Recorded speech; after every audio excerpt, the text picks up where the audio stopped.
The World Bank maintained Malaysia's economic growth forecast this year at 5.5%.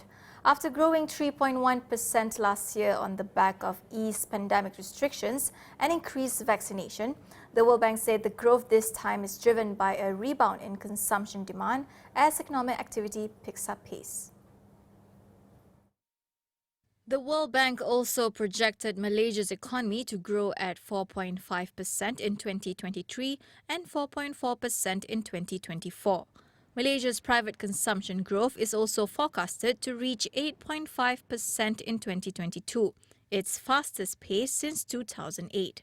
Headline inflation, however, is projected to increase but will remain relatively manageable at between 2.5% and 3.5% this year. The World Bank also assured that Malaysia would not be heavily impacted by the rising interest rates in the US compared to other East Asia and Pacific countries due to the nation's flexible exchange rate and large international reserves. The Goods and Services Tax (GST) is better than the Sales and Services Tax (SST) as it widens a country's tax base and brings in more revenue. World Bank Group lead economist Dr Apurva Sanghi said more than 170 countries have adopted some form of GST system, proving its efficiency. Now, the GST is indeed better than the current SST.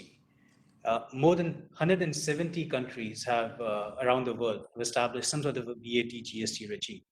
And there's a reason for that, because the GST is better in the sense that it is more efficient than the SST. And why? Because it's a tax on consumption. 60% of the economy depends on consumption. It's a tax base that widens tax. It is a tax that widens the tax base and brings in more revenue.